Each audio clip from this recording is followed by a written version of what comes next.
Alors, mes chers amis, le troisième livre de la Torah, qui est le livre du Lévitique, Vaïkra, et celui qu'on appelle Torah de Kohanim, c'est de manière très intéressante le premier livre que les enfants étudient. Paradoxalement, les enfants ne commencent pas par Bereshit, au début, Dieu créa le monde, c'est-à-dire l'histoire du monde, l'histoire de la Torah.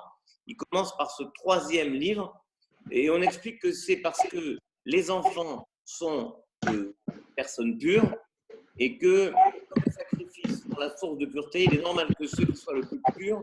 Il y a un problème de micro là. Non, on t'entend bien.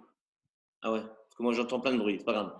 Alors, comme les enfants sont les plus purs, c'est eux qui vont amener la pureté. Donc tout ce livre de Vaïkra, c'est en fait presque une sorte d'incongruité, si on peut dire, dans la Torah, puisque la Torah qu'on présente depuis le début comme quelque chose une histoire linéaire qui raconte la création du monde, puis Adam, Ève, Noé, Abraham, Isaac, Jacob, et Sarah, Rebecca, Rachel et Léa, Moïse, la sortie d'Égypte, le don de la Torah, tout ce qui se passe pour les Hébreux dans le désert. Et puis d'un coup, on arrête et on dit, maintenant, on va avoir un livre complet qui va parler des sacrifices. En réalité, je présente comme ça, mais c'est faux. Parce que dans le livre de Vaïkra, dans le troisième livre de la Torah, il y a énormément de sujets comme, dans le chapitre 19, on verra, tu aimeras ton prochain comme toi-même. Donc, il y a beaucoup de sujets autres que les sacrifices, mais globalement, on appelle ce livre Torah de Kohanim. Quand on prend le premier verset, si je me fais plaisir, parce qu'on est par Zoom, de montrer que la technique et la technologie est présente dans la Torah depuis très longtemps. En tout cas, Rashi l'a interprété comme ça. Regardez le premier verset. Vaïkra el Moshe, il appela Moïse, on parle de Dieu. Vaïdaber Hashem elav meoel moed lemor, l'Éternel lui parla à Moïse depuis la tente d'assignation en disant.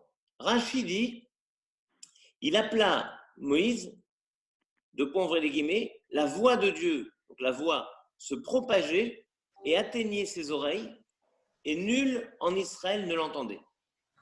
Ben moi, ça m'a fait penser à un casque. En fait, quand on a un casque, il n'y a que celui qui a le casque qui entend, et tous les autres n'entendent pas. Rashi dit ça, on se demande pourquoi il dit ça. En fait, parce qu'il y a l'obligation pour Moïse, après, de devoir rapporter tout ce que Dieu lui a dit à Aaron, puis au peuple. D'ailleurs, Rashi va montrer que là, en l'occurrence ici, Dieu a parlé à Moïse et pas à Aaron, pour que Moïse ait ensuite la faculté de rapporter ces paroles à Aaron et donc les enseigner. Et on ne mémorise jamais autant que lorsqu'on enseigne soi-même. Et donc, mais ce qui est intéressant, c'est que Rashi a expliqué quelque chose qui pourrait vraiment s'appliquer au casque, c'est-à-dire la voix se propage, atteint ses oreilles, et nul en Israël n'entendait cette voix. Et si j'ai mis l'accent sur ce Rashi, c'est parce que je me dis que finalement la voix, on a tous des casques. Et les casques ont deux fonctions. La première fonction, c'est de nous permettre d'entendre que la voix qui arrive par les fils. C'est-à-dire que j'ai un appareil, j'écoute la musique. Ce casque me permet seul d'avoir la parole, d'entendre la parole. C'est ce que Rachid écrit. Mais il y a une autre fonction du casque qui est inversée, c'est je mets un casque pour ne pas entendre le bruit environnant. Le casque m'isole par rapport à la voix du monde.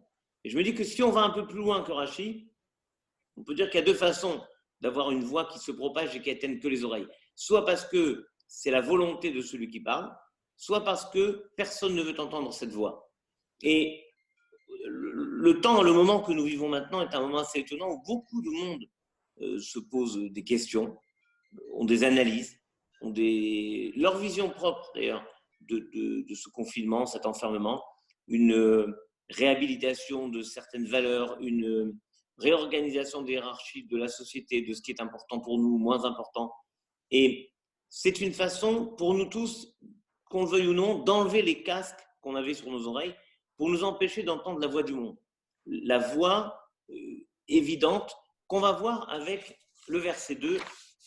Et regardez ce que nous dit le verset 2. Et on va en fait commenter que c'est le verset et le dernier verset pour faire plaisir à Lazare puisqu'on parle des Kohanim. Le verset 2, Daber el ben Israël.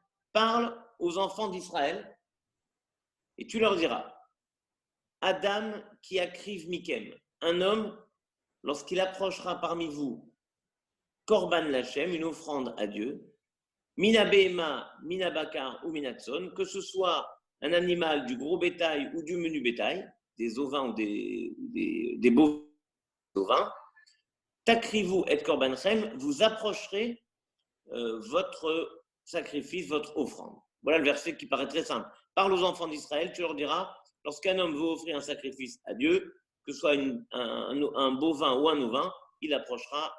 Voilà. Maintenant, quand on regarde le verset, la structure de ce verset, elle est stupéfiante. Adam qui akriv mikem. D'abord, mikem, ça veut dire de vous. Et on pourrait traduire comme ça, un homme qui offre de lui-même, quelque chose de lui. Mikem, c'est-à-dire de vous. Pas vos biens, votre argent, un animal que vous achèteriez avec l'argent. Adam qui akriv mikem, il offre de lui. Et en fait, l'enjeu majeur, c'est toujours d'offrir quelque chose qui nous touche. Et j'ai lu un commentaire magnifique qui dit Mikem, ça s'écrit même, Kaf même, ce sont les initiales de Mida Keneged Mida, mesure contre mesure. En fait, Mida Keneged Mida, ça veut dire chacun reçoit ce qu'il mérite. Et en quoi c'est dit ici, en rapport avec le sacrifice, c'est que ce commentaire dit auparavant, lorsque les enfants d'Israël offraient des sacrifices avec le temple, ils étaient capables d'être une sorte de lien et de compréhension naturelle du monde. Je reprends mon image du casque, c'est là que ça m'est venu rétroactivement. Ils n'avaient pas de casque sur les oreilles et ils percevaient les bruits, les vibrations du monde. Et donc, ils savaient ce que ça pouvait faire que d'offrir un sacrifice. Et donc, ils offraient un sacrifice parce qu'ils comprenaient la joie que c'était que d'offrir un sacrifice. Aujourd'hui, on ne la comprend pas, parce qu'aujourd'hui, si je disais à l'un d'entre nous, on va offrir un sacrifice, ça ferait plaisir à personne, sauf peut-être à Lazare, parce que dans le sacrifice, il y avait une partie qui revenait au Kohanim. Mais en dehors de ça, on ne comprendrait pas ça. Et ce commentaire dit, eh bien, Mida Keneged Mida, puisque vous ne comprenez pas ça, vous allez compenser en remplaçant par l'étude de Torah Kohanim, l'étude de ce livre et l'étude des sacrifices, et la prière avec un cœur brisé. La prière sincère et l'étude du livre des sacrifices, c'est exactement la compensation des sacrifices. Mais chaque époque produit ce qui va être l'expiation nécessaire. À l'époque ancienne, à l'époque du temple, il y avait les sacrifices et c'était louable parce que les gens comprenaient ce que c'était. Aujourd'hui, on ne peut plus les comprendre et on ne peut plus les faire. Nous avons la prière et l'étude des sacrifices. Maintenant, je vous demande vraiment de suivre, ceux qui ont le texte, ce serait formidable de regarder le verset 2 de la paracha, donc du livre, du chapitre 1 du Lévitique. Regardons bien comment se trouve ce verset. Adam qui akriv mikem, un homme qui offre parmi vous. Déjà quelque chose d'absolument inconcevable, c'est qu'il y a une inversion des mots. On aurait dû dire Adam mikem qui akriv, un homme parmi vous qui offre, et pas un homme qui offre parmi vous. Donc, il faut comprendre ce que ça veut dire, cette inversion des mots. Alors, lisons le verset comme ça. Adam, un homme qui offre quelque chose de vous, parmi vous, un sacrifice, c'est pour Dieu. Et qu'est-ce qu'il offre? Mina behema, mina bakar, mina tson.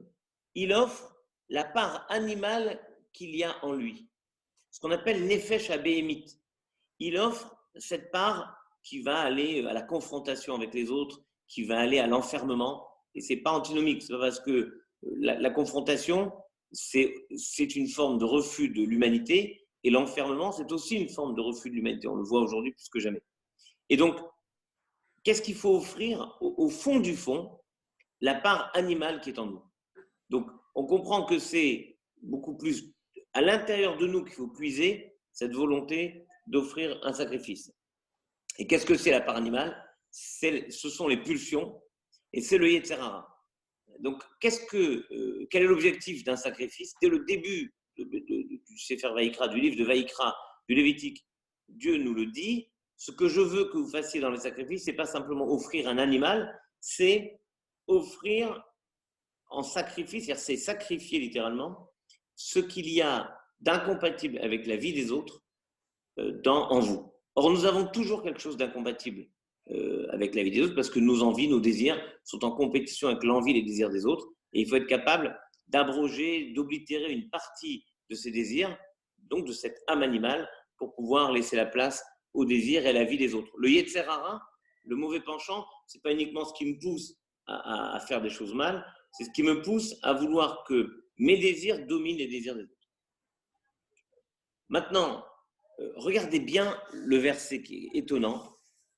Parle aux enfants d'Israël et tu leur diras, Adam qui akriv mikem, on va le couper différemment le verset, un homme qui offre de lui, quelque chose en lui, 2 points, korban lachem, ce sera un sacrifice pour Dieu. C'est formidable.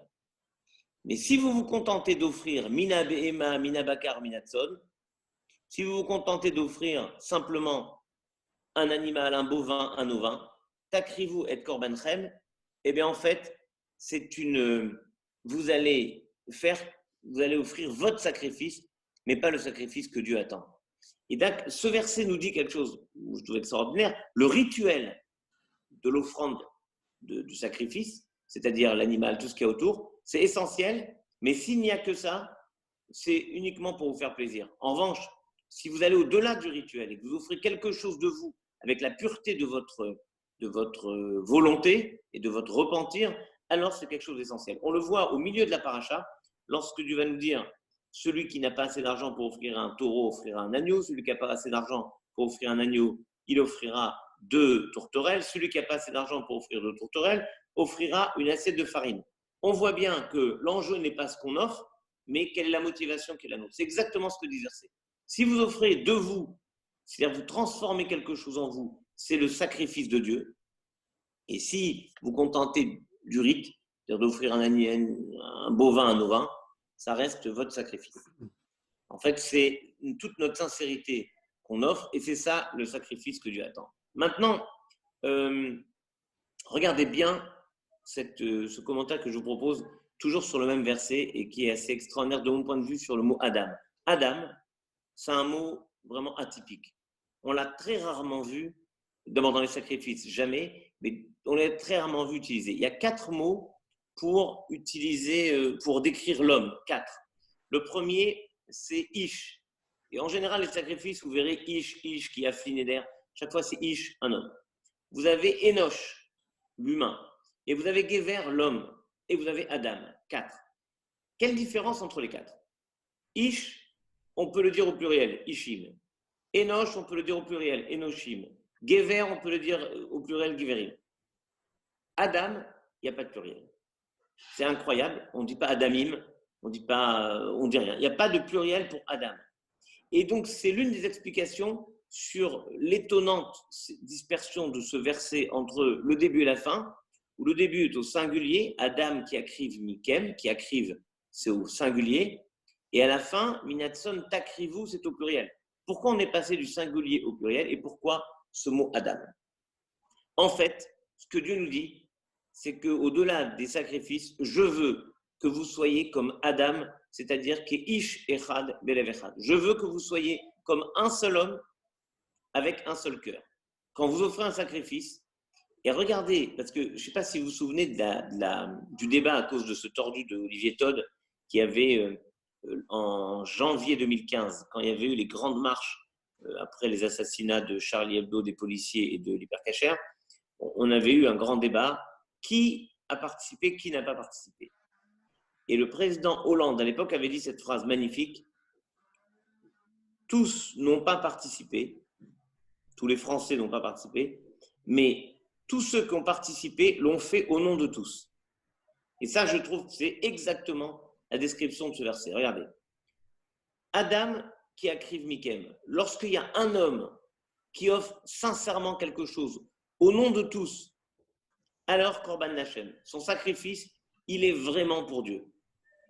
Mais si mina behema, mina bakar ou mina tzon, mais si vous vous comportez comme des animaux, chacun intéressé que par son intérêt propre, et que vous refusez cette part d'humanité qui s'appelle Adam, qui nous fait porter tous la même humanité, alors vous n'offrirez que vos sacrifices propres. C'est-à-dire que chacun offrira son sacrifice pour lui, et pas un sacrifice que Dieu attend, c'est-à-dire le sacrifice de l'unité.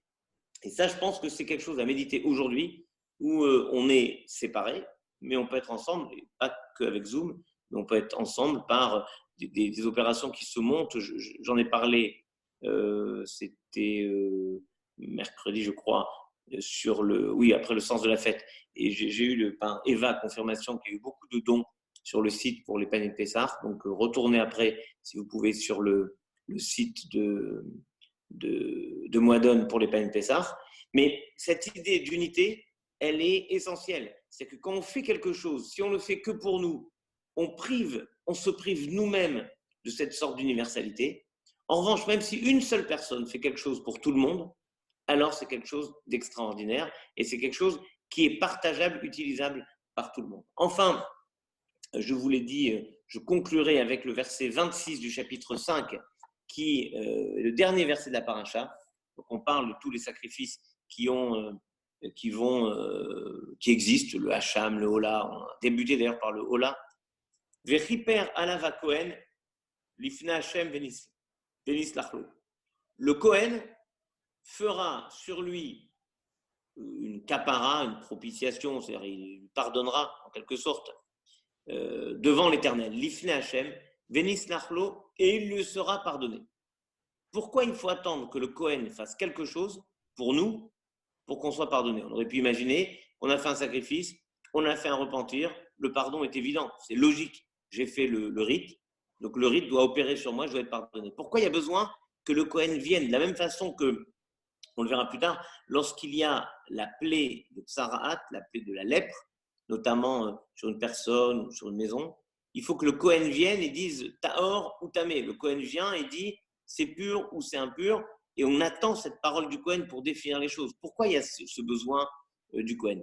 Parce que le Kohen, il symbolise l'altruisme absolu, celui qui s'occupe uniquement des autres, celui qui apporte aux autres cette bénédiction, celui qui s'efface en étant le vecteur de la bénédiction. Voilà pourquoi, si vous permettez, je vais dédier cette étude maintenant à la mémoire du père de Lazare, ce qui nous permet de lui rendre un tout petit peu ce que lui nous fait au quotidien dans les offices, le Shabbat et à chaque occasion en Moadone.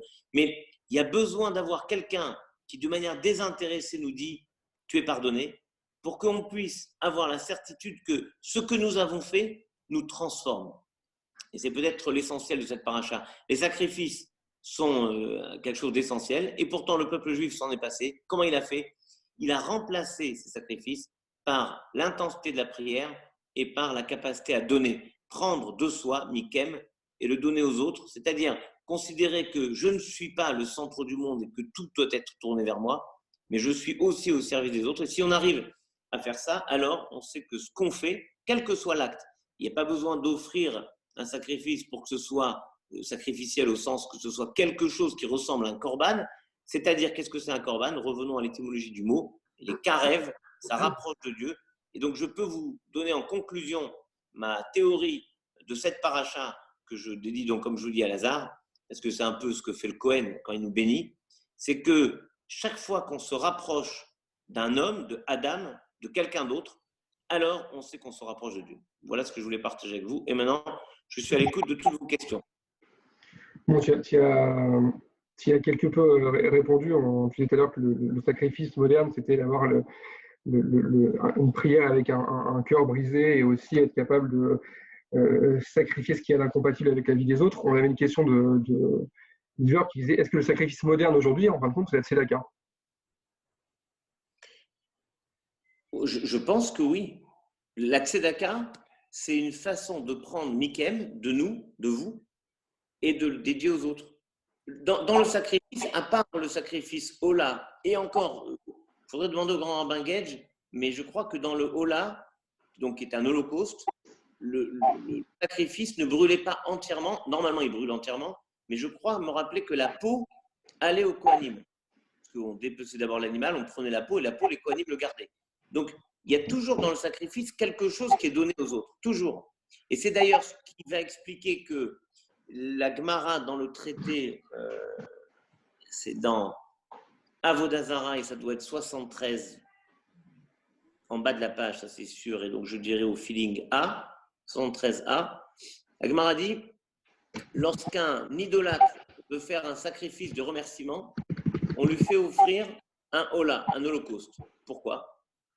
Parce que un non-juif ne comprend pas le concept d'avoir dans un sacrifice, il y a quelque chose consacré à Dieu, une partie qui est mangée par les Kohanim, une partie récupérée par les Lévim, une partie que celui qui offre doit consommer. Il ne comprend pas ça. Pour lui, ce qui est à Dieu est à Dieu, ce qui est à César est à César.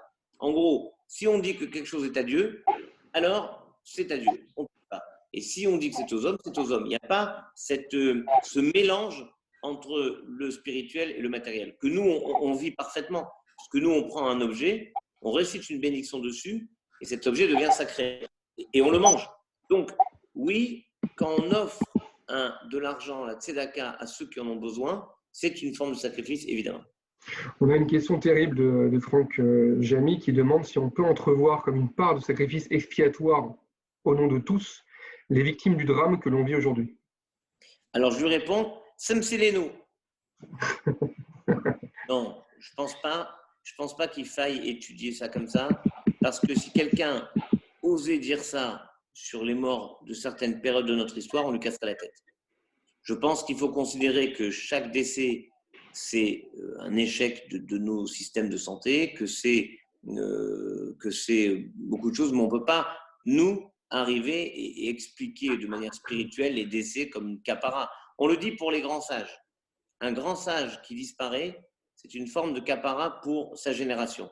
Mais je ne pense pas qu'il faille rentrer et risquer de rentrer dans des débats dangereux spirituellement, je dirais.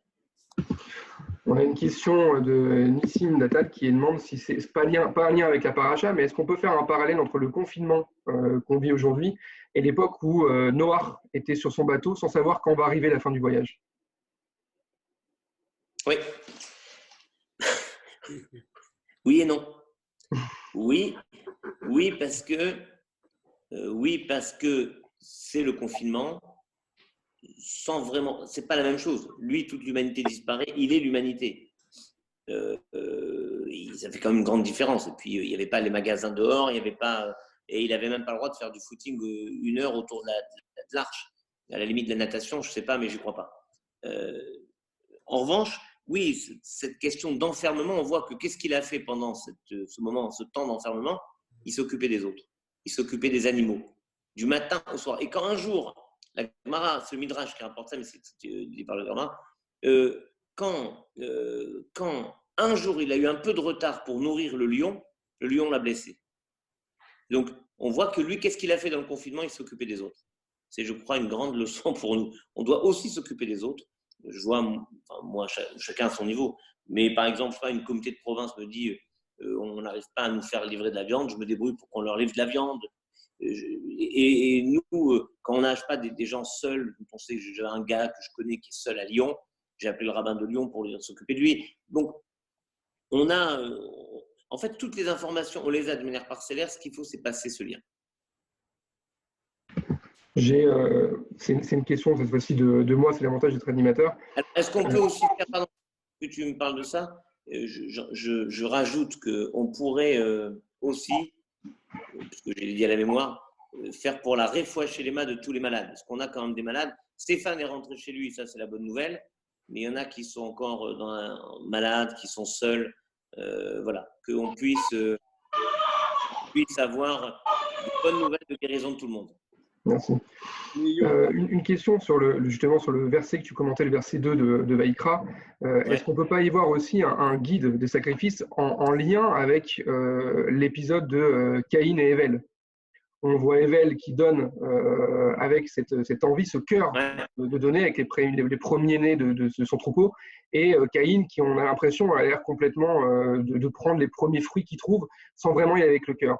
Et en se disant que si on ne donne pas avec le cœur, on va vers la violence et on a le premier meurtre de l'histoire. Ouais, alors on peut même aller plus loin dans l'interprétation, c'est que Caïn, ce qu'il fait, c'est qu'il prend la chose la première qui vient, le lin, dont on ne doit même pas carder. La laine, c'est très compliqué à faire. C'est de là que vient d'ailleurs l'interdiction du lin et de la laine. C'est parce que c'était sur les habits des Kohanim. Vous pouvez voir comment Lazare est habillé. Remettez la caméra de Lazare pour voir comment il est. Mais les Kohanim étaient les seuls qui avaient le droit d'avoir du lin et de la laine. Mais on voit bien quelque chose d'assez étonnant, c'est que Abel offre des moutons, symboliquement, c'est la laine. C'est-à-dire qu'il faut tondre le mouton, prendre la laine, la nettoyer, la tisser. Il y a tout un travail humain qui est ajouté. Le lin, c'est brut. On le prend, les fibres de lin sont le tissu. Donc, il y a quelque chose de l'effort de lin et quelque chose de, comment je dirais, d'un acte bâclé chez l'autre. D'accord. On a Robert qui nous... Pardon. Et je reviens sur ce que je vous ai dit tout à l'heure. On voit bien le balancement du verset dans l'interprétation que j'en ai proposée. C'est est-ce qu'on fait un sacrifice pour Dieu ou pour nous?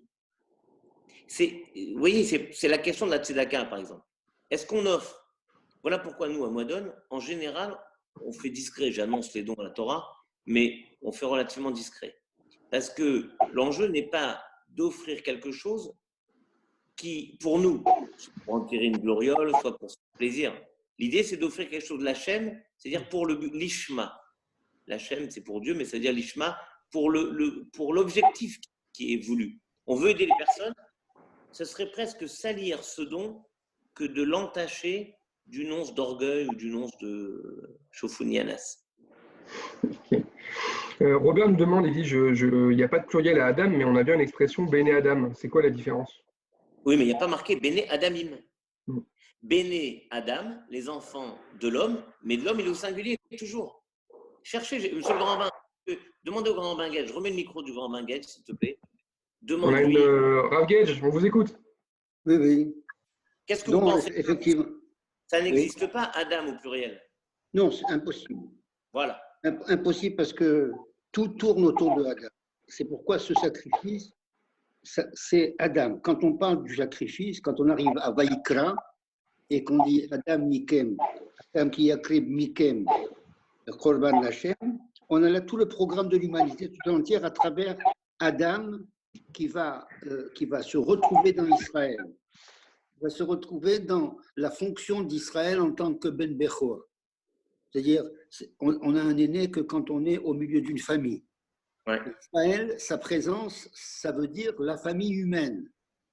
Et par conséquent, quand Israël présente un sacrifice, il le présente comme Adam, pour l'humanité tout entière. Voilà. Il y a une fonction extraordinaire. Et c'est pour ça que c'est un singulier. Ce n'est pas un singulier, c'est un collectif. Ce n'est pas un pluriel collectif. C'est humanité. En fait, il n'y a pas. Vous avez raison. Voilà, c'est exactement ça. Grâce au grand rabbin, je peux le formuler un peu différemment. C'est pas qu'il n'y a pas il y a pas de singulier, il n'y a pas de pluriel. C'est que ça inclut tout le monde. Adam au sens de l'humain premier. Voilà. Il a raison. Regarde. Il y a quelqu'un qui est en train. Il y a un jeune couple qui est tout seul à la maison.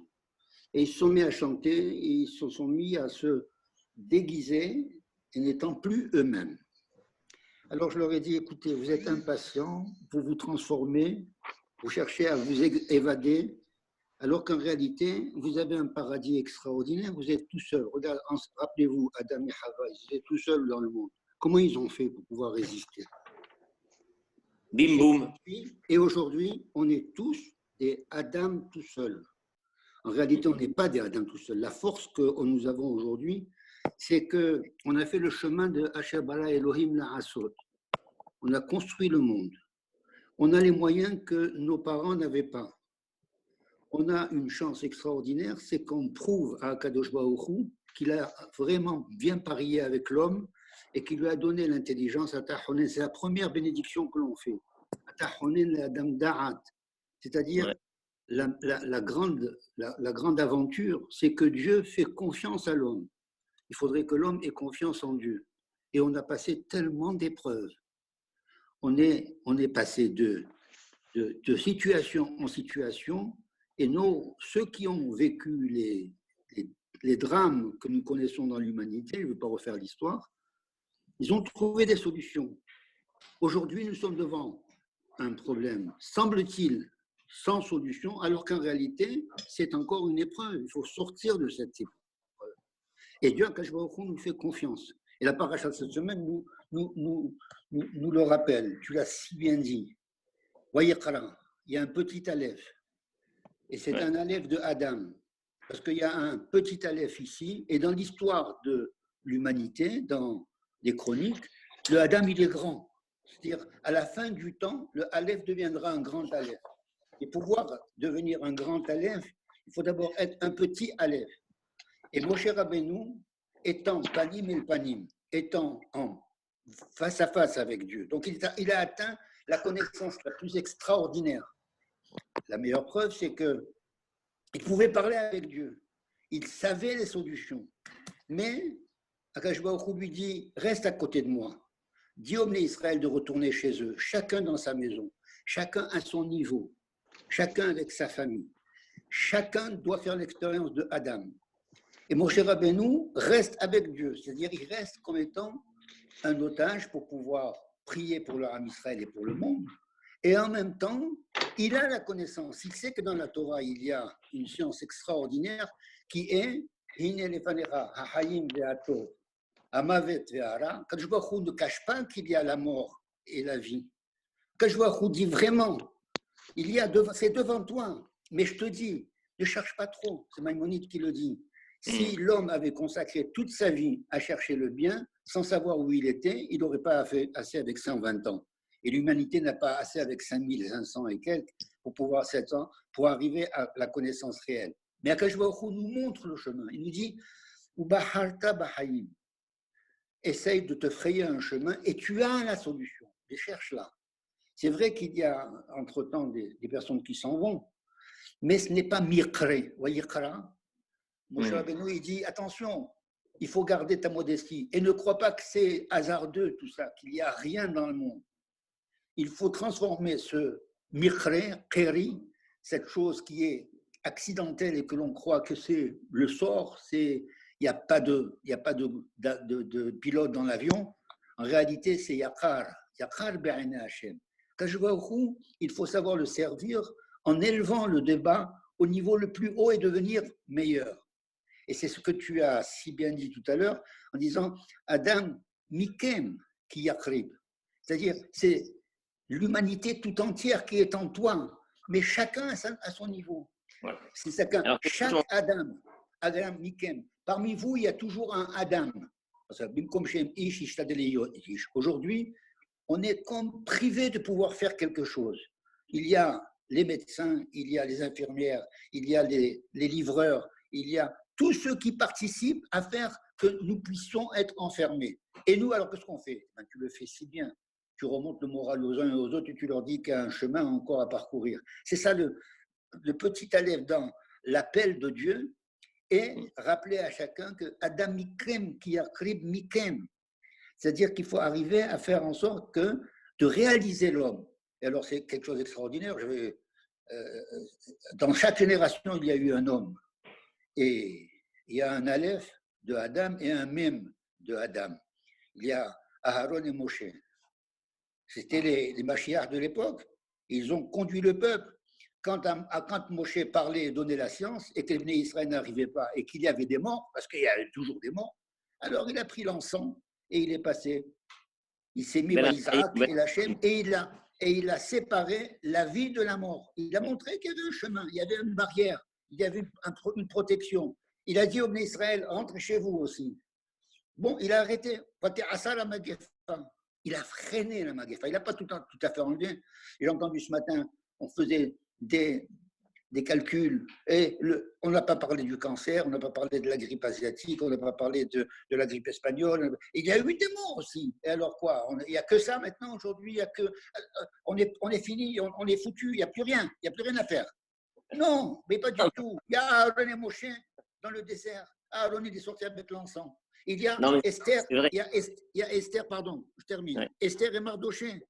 Il y avait Aleph et Main. Et puis il y a Eliyahu, David et Mashiach. Voilà. Donc ça veut dire qu'en fin de compte, on est. Alors il ne faut pas se tromper, il ne faut pas se laisser aller à un problème magique ou bien catastrophe, etc. Il y a tellement de personnes avec des grandes barbes qui d'un seul coup deviennent des prophètes. Il faut faire attention à tous les prophètes qui parlent aujourd'hui. Ce n'est pas les prophètes, on dit la prophétie. Depuis que le Beth Amikdash a été détruit, elle a été donnée aux enfants et aux fous. Alors, et nous, on a gardé toujours la sbara, on a gardé aussi la pshara, on a gardé aussi la zdaka, on a gardé toutes les manières que l'homme doit employer pour mida keneged mida. Tu l'as bien dit. C'est pas œil pour œil. Non. C'est tout à fait le contraire. C'est la mesure de l'un en face de la mesure de l'autre. Et ça, on mesure chacun, et chacun a un poids. Et ce poids doit compter dans la balance pour sauver le Ram Israël. Chazak Baron, monsieur le grand vin. Merci. Et juste un mot de conclusion pour moi, après si vous voulez continuer. Je crois que les gens ont besoin aussi de se parler entre eux, c'est très bien. Je pense à Alain Meloul. Réveillez Alain Meloul, c'est comme à la synagogue. Je le vois là. Alain, je te vois. Tu es un peu endormi, Alain. Juste pour conclure, et revenir, c'est marrant que le grand rabbin en ait parlé, du mot Adam. Adam, c'est marqué Atem Kerouim Adam. Alors, je voulais vous dire deux choses. Une, parce que je voulais vous le dire, et la deuxième et la dernière, pour faire plaisir au grand rabbin Gedge. Adam, ce sont les initiales de Avraham, David, Moshe. Qu'est-ce qu'ils ont de commun, les trois? Chacun des trois a dit qu'il n'était rien. Vous vous rappelez l'histoire très connue des trois rabbins qui se pensent moins que rien, moins que moins que rien, moins que moins que moins que rien. Mais eux, ils l'ont dit. Avraham a dit, moi, je suis rien. David a dit, je suis rien, Tolat, Loïch, je suis un ver de terre. Et Moïse a dit, que suis-je? Avraham, c'est de la poussière. David, un ver. Et Moïse s'est posé la question, que suis-je? Pas grand-chose. Donc, les trois ont ce site particulier de s'effacer eux-mêmes et de se rendre petits. Un sacrifice, c'est ça. C'est être capable de s'effacer derrière la volonté qu'on a sincère de se transformer. Et enfin, pour faire plaisir au grand rabbin Gedge, n'oublions pas que Adam, donc le mot qui est utilisé, alors qu'on aurait pu imaginer Ish, qui est respectueux, Ish, c'est un homme important. Adam, valeur numérique 45. Et 45, c'est ma, qui veut dire quoi? C'est le questionnement. Donc moi, je préfère dans ces moments compliqués beaucoup plus les questionneurs que les prophètes qui répondent et qui savent tout expliquer. Restons ce que nous sommes, des hommes humbles, questionneurs qui disent ma, quoi, qui posent des questions. Ce qu'on va dire avec bonheur et plaisir dans 15 jours lorsqu'on récitera le Manishtana. Tant qu'on reste ces hommes-là qui savent questionner, qui savent ne pas asséner des pseudo-vérités, on reste dans l'humanité décrite dans ce verset 2 du chapitre 1 du Lévitique. Voilà. Shabbat shalom à tous. Merci, Chaim. Shabbat shalom. Chaim, tu peux faire une refoua shlema pour tout le monde? Bien sûr. Mi sheberach avotenu Avraham, Yitzhak, Yaakov, Moshe, Varneshmo, où Yivarech et kol acholim shel hakeila. Amen. Amen. Laolam. Amen. אנחנו בבורם בשכר זה הקדוש ברוך הוא שהם רפואה שלמה. Amen. להם, אל ננרף עליהם, אל ננרף עליהם. Amen. ישראל נרצון ונאמר אמן. Amen. Merci, Le grand Chaim. bain, vous faites une bénédiction pour le Kahal. Attendez, je remets son micro. Voilà. Allez-y. Rav Gedge, je vous écoute. C'est une responsabilité énorme là, que tu me demandes, mon cher Allez-y. grand rabbin. Il n'a pas le livre. Et je me sens trop petit devant toi. Non, non, Je me demande une chose pareille. Augmente la taille de la caméra. Toi. משה ואנו דוד ושומע כל הקהילות הקדושות והקהילות כל החל הקדוש הזה גדולים וקטנים הם בני שם כולה שלהם מלכדי עלמא הוא יברך יתכון יתכון וכסר אותכון כסרה ועקצה ויהי בבד אדוני בסעתכם ויבין בעתכם יפוס וקדשנו עליכם ותאב אליכם אהבה ואחווה שלום ורעות ביניכם ישבור עול הגויים מעל צוואריכם וקיים לכם כשכתוב אדוני לאבותיכם יוסף עליכם ככם ויברך גם כן שתביא לכם ובלציון גואל וישלח רפואה שלמה לכל עולי עמך ישראל ויצילנו וישמור אותנו מכל צרה וסוכה ויעשה את המחלה מכל העולם כולו ורחמיו על כל מעשיו אשר ברא ברחמיו וברוב חסדיו הקדוש ברוך הוא ייתן לנו רחמים מעולים מן השמיים ומן ירושלים הקדושה שתתבנה במהרה בימינו וישלח צדקנו במהרה בימינו אמן כן יהי רצון וידבר עלינו משה לאמור דבר אלינו ולנו כותב בכל מישראל המולאים יברכך אדוני ושמרך ישים לך שלום וישם אותי וישראל ונברכם המלאכה גדולתי מקורה נערים וקרב בהם שמי ושם אבותי אברהם ויצחק בן קולה ובקרב הארץ בן פורת יוסף בנות שעדה שעושים לך אלוהים כי אפרים יכין נשי ברכך אדוני מציון ורבי טוב ירושלים כל ימי חייך כי בי ירבו ימיך ויוסף לך שנות חיים שלום מבורך ניסן המנוסן שהוא החודש שישלח לנו גאולה במהרה בימינו. Amen. Lazare, tu nous fais une bénédiction des Kohanim? J'espère que Lazare, entre-temps... C'est la totale qui nous a fait là. Il est où Lazare? Je le vois pas. Je vais l'ajouter, je vais le faire parler. Lazare, on t'écoute. Là, je suis là. Vas-y, Lazare. Il tendre les mains et qu'il répète la Birkat Kohanim. Je lui ai soufflé à l'avance. Mais il la connaît. Vas-y, Lazare. El Moshe les morts. D'abord, El Aaron et El Banav les morts. Quand tu vas amor lahem, il va les